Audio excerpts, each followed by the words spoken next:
Propriétés des lipides membranaires. 1.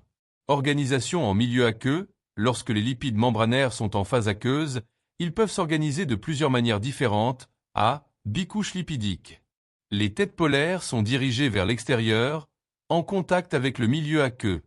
Les queues apolaires sont dirigées vers le centre, elles font des interactions hydrophobes entre elles et sont protégées du milieu aqueux grâce aux têtes polaires.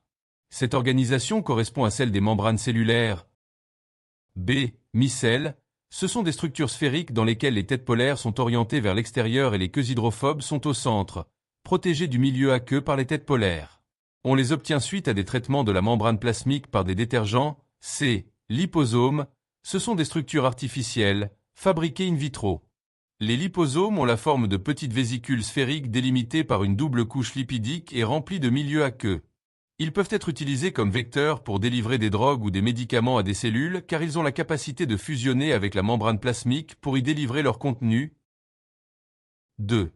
Les lipides dans l'architecture fonctionnelle de la membrane plasmique. A. Tous ces lipides sont amphiphiles. Ils présentent une partie hydrophobe, exemple, chaîne d'acides gras pour les glycérophospholipides, et une partie hydrophile. Cette propriété leur permet de s'organiser en bicouches englobant les protéines intrinsèques. Ces dernières interagissent par liaison hydrophobe grâce à leur chaîne d'acides aminés hydrophobes. B. Répartition asymétrique entre les deux feuillets. 3 raisons au moins expliquent cette asymétrie. 1. Les chaînes glucidiques portées par les protéines et les lipides sont toujours extracellulaires. 2. Les lipides membranaires sont répartis de façon asymétrique sur les deux feuillets. Feuillet externe, sphingomyéline, phosphatidylcholine, glycolipides, feuillet interne, phosphatidyle. 3. Les protéines membranaires sont asymétriques. Les ponts disulfures sont du côté extracellulaire, car le cytosol est un environnement réducteur. C. Fluidité de la membrane plasmique. La membrane plasmique n'est pas une structure figée mais très effluide dans laquelle les lipides et les protéines peuvent se déplacer. La fluidité dépend de plusieurs paramètres, la nature des acides gras constitutifs des phospholipides. Les acides gras insaturés augmentent la fluidité et les acides gras saturés rigidifient la membrane plasmique. Plus la chaîne carbonée de ces acides gras est longue, plus la membrane est rigide. La quantité de cholestérol. La fluidité diminue quand la quantité de cholestérol augmente. La température. La fluidité augmente lorsque la température augmente.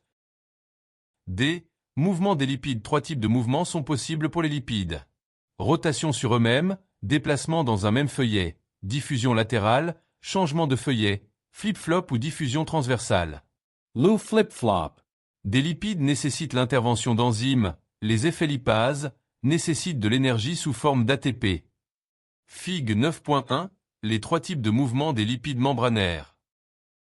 E. Les radolipidiques. Ce sont des microdomaines lipidiques appelés encore RAFT ou DIG, détergent insolubles glycolipides enrichis de microdomains. Ils occupent de petites régions de la membrane plasmique et sont plus rigides que le reste de la membrane plasmique. Ils peuvent se déplacer dans la membrane plasmique. Ces domaines sont enrichis en cholestérol, glycolipides, sphingolipides, glycoprotéines ancrées par le GPI, glycosylphosphatidylinositol. Ils portent des agrégats de cavéoline sur leur face cytosolique. Les DIG portent des récepteurs sur leur face extracellulaire et servent de site de fixation pour des protéines extracellulaires. Ils peuvent se rassembler entre eux pour former des domaines plus étendus. Point court. Connaître les différentes possibilités d'organisation des protéines en milieu aqueux.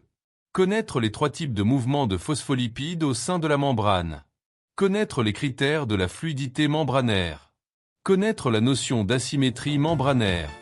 Connaître les radolipidiques et leurs particularités structurales.